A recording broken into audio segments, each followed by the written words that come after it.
You just got that raise you've been waiting for, and for about 5 minutes, you felt like you'd finally made it. Maybe you celebrated with a nice dinner out, or perhaps you started mentally spending that extra money on things you've been putting off. But then reality hits you like a freight train carrying a cargo full of grocery bills. Somehow, despite earning more money than ever before, your bank account still feels like it's running on fumes, and you're left wondering if you're losing your mind or if the entire economy is playing some cruel joke on you. Well, I've got news for you. You're not crazy, and you're definitely not alone. The harsh truth is that your raise probably isn't enough to keep up with the relentless march of inflation that's been quietly pickpocketing your purchasing power while you weren't looking. My name is Nick, and I help people understand why their money doesn't seem to stretch as far as it used to and what they can actually do about it. If you're tired of feeling like you're running on a financial treadmill that keeps speeding up no matter how hard you work, make sure to subscribe to the channel and hit the like button if this information helps you figure out what's really going on with your money. Here's something that might shock you. The annual inflation rate for the United States hit 3% for the 12 months ending in September. And while that might not sound like much, here's the kicker. Prices are now 23% higher than they were in February of 2020. 23%.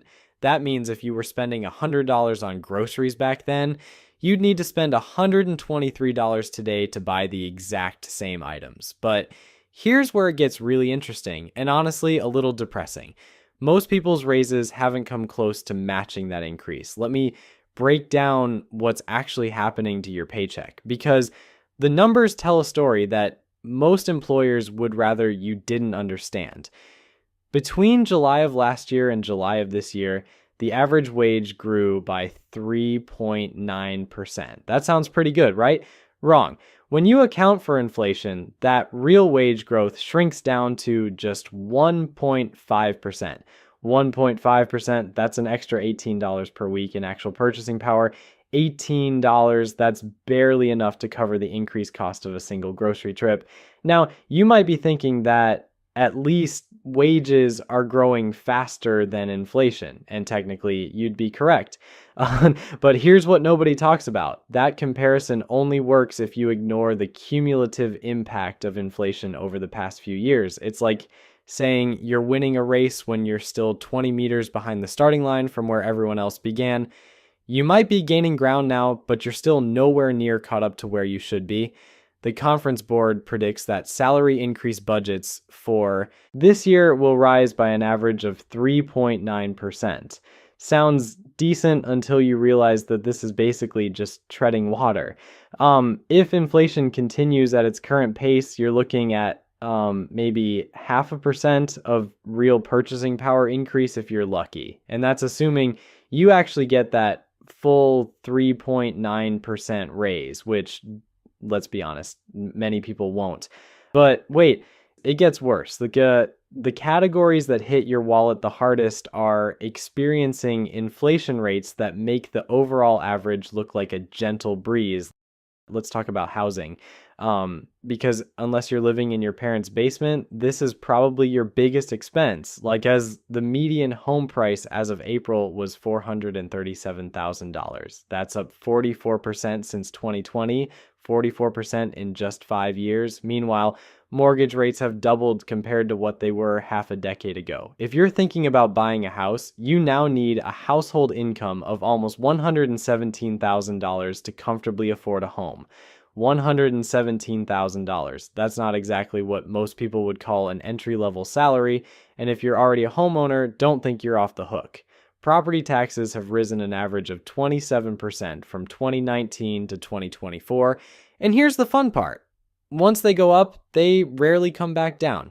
Your utility bills aren't doing you any favors either.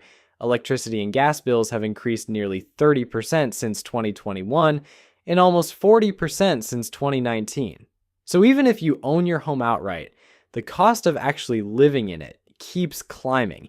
It's like playing a video game where the difficulty level increases every month, but your character's stats stay the same. Food prices tell a similar story of financial frustration. While the overall inflation rate for food was relatively modest at one point, 9% in February, don't let that fool you. The category that includes meat, poultry, fish, and eggs was up 7.7%. And if you've bought eggs recently, you know they hit an all-time high in February. Eggs. The thing that used to be the cheapest protein source at the grocery store now costs more than some cuts of meat used to cost. Gasoline rose 4.1% in September alone, and it was the largest single factor driving up the overall monthly inflation rate. So every time you fill up your tank, you're getting a front row seat to watching your purchasing power evaporate in real time. It's almost impressive how many different ways the economy has found to squeeze more money out of your paycheck without actually asking for permission. Here's what makes this whole situation particularly maddening. The people making these inflation calculations love to talk about how modest the current rates are, but they're comparing month-to-month changes instead of looking at the cumulative damage over the past few years. It's like measuring how fast water is leaking from a bucket by only looking at the last drop instead of noticing that the bucket is already half empty. The Yale Budget Lab estimates that the average household will pay about $2,500 more this year due to current economic policies. $2,500. That's more than most people's annual raise, which means you're actually going backward financially, even if you got a decent bump in salary. What's really happening here is a massive transfer of wealth that most people don't even realize is occurring. While your salary might be growing at 3 or 4%, the costs of everything you actually need to survive are growing much faster. It's like being told you're getting a promotion while your responsibilities triple and your resources get cut in half.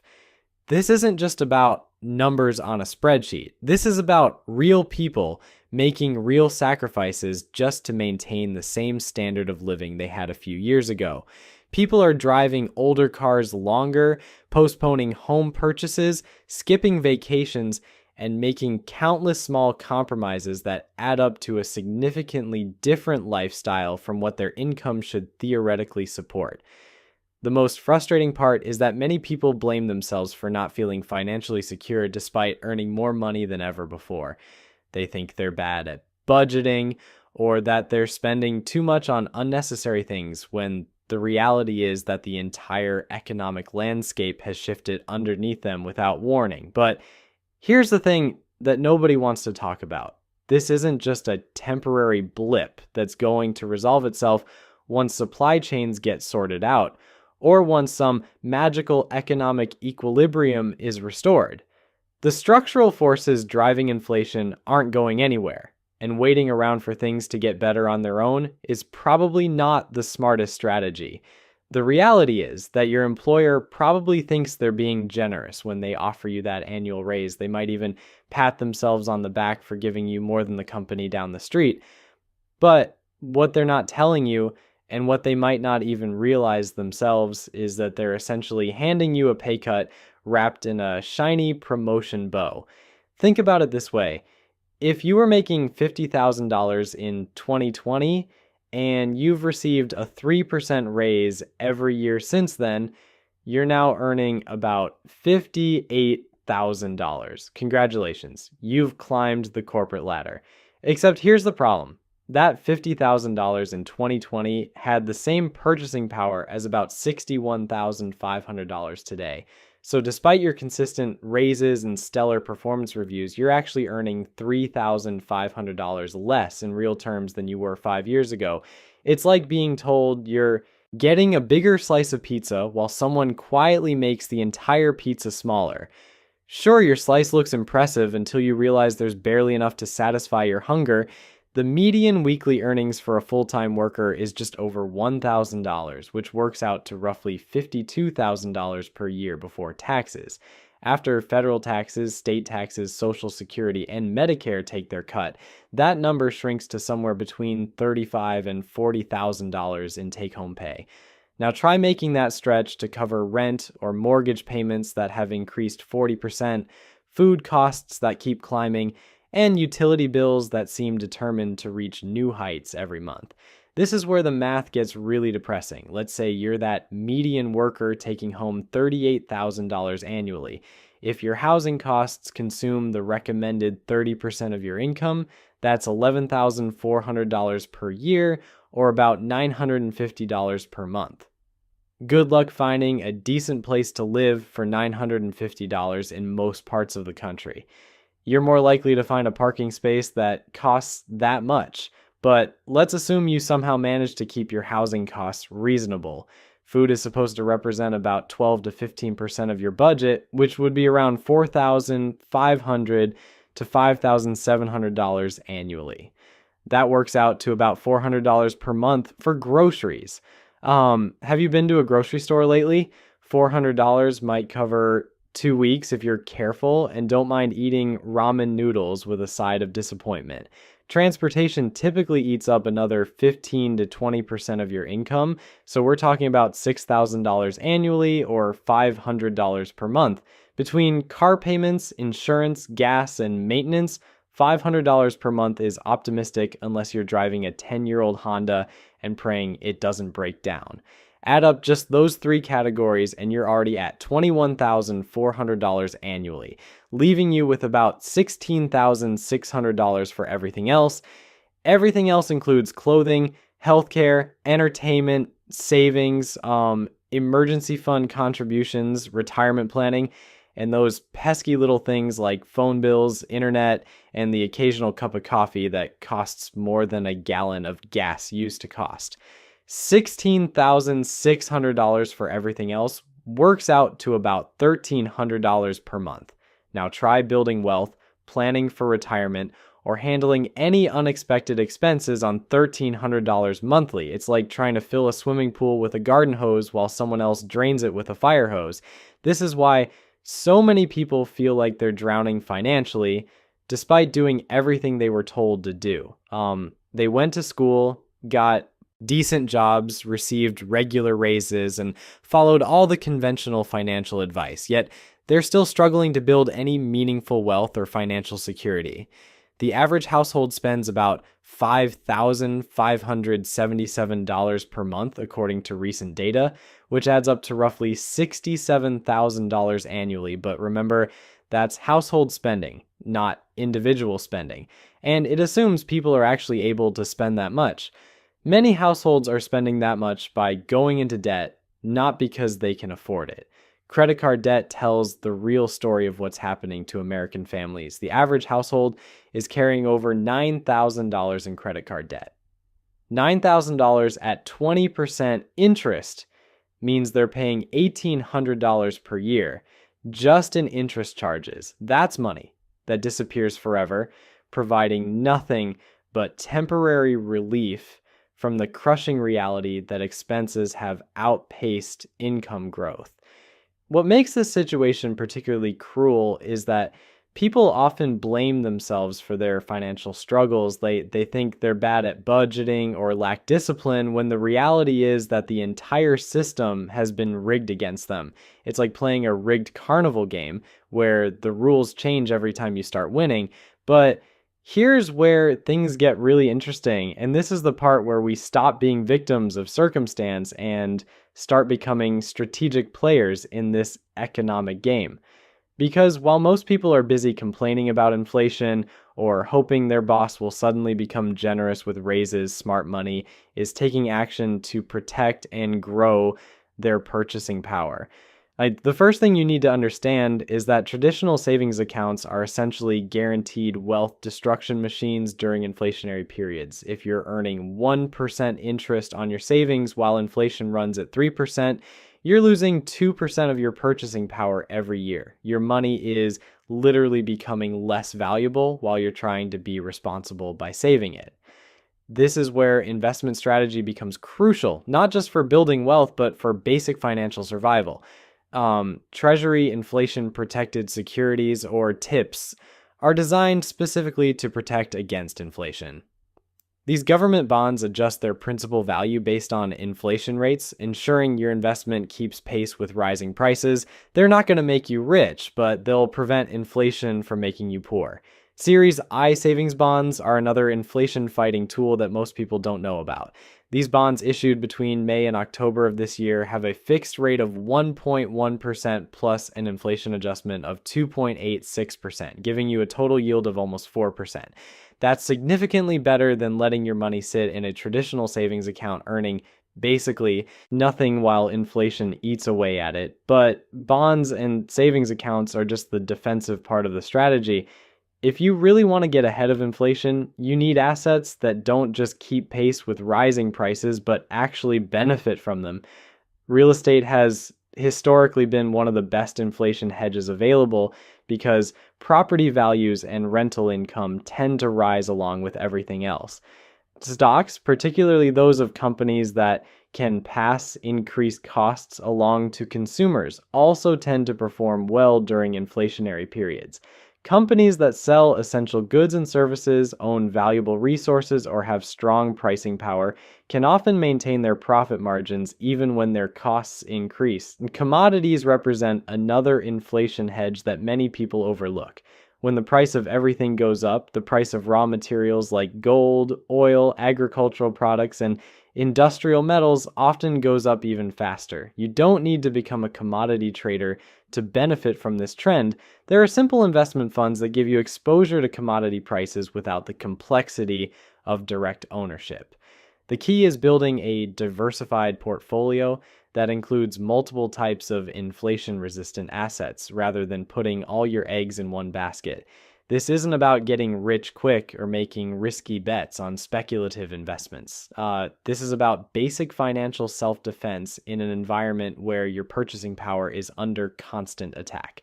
But investing isn't the only weapon in your anti-inflation arsenal, and honestly, it shouldn't be your first move if you're still struggling to make ends meet each month.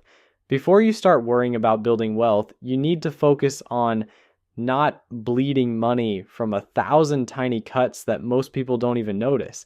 It's like trying to fill a bucket that has holes in the bottom. You can pour water in as fast as you want, but if you don't plug those holes first, you're just wasting your time and energy. This is where most financial advice completely misses the mark.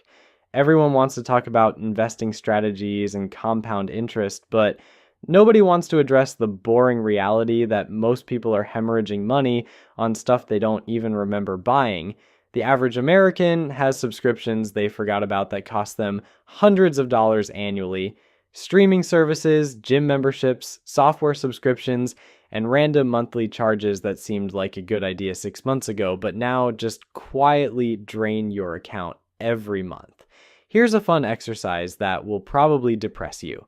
Go through your bank statements from the past 3 months and add up every subscription, every automatic payment, and every recurring charge. I guarantee you'll find at least 2 or 3 things you completely forgot about. That's free money you're giving away to companies that are betting you're too lazy or too busy to cancel services you don't use. But subscription auditing is just the beginning. The real money is in the big categories that dominate your budget, and this is where strategic thinking can save you serious cash. Take transportation, for example. The average American spends over $900 monthly on transportation costs, including car payments, insurance, gas, and maintenance. $900? Hi, that's more than many people pay in rent in some parts of the country.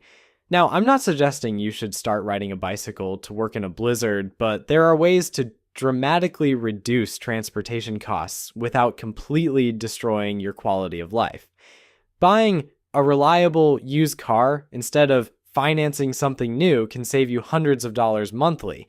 Choosing a vehicle based on fuel efficiency rather than how impressive it looks in your driveway can cut your gas costs significantly. Shopping around for car insurance annually instead of just auto-renewing whatever policy you've had for years can save hundreds of dollars. The same principle applies to housing, which is typically your largest expense and therefore your biggest opportunity for savings. I'm not telling you to move into a cardboard box, but small changes can have massive impacts. Getting a roommate can cut your housing costs in half. Moving to a slightly less trendy neighborhood might save you hundreds monthly while barely affecting your daily life. Negotiating with your landlord for a long-term lease in exchange for a rent reduction can lock in savings for years. Look, your raise isn't enough, and pretending otherwise is like putting a band-aid on a broken leg. The economy has fundamentally changed the rules while you were busy being a responsible adult.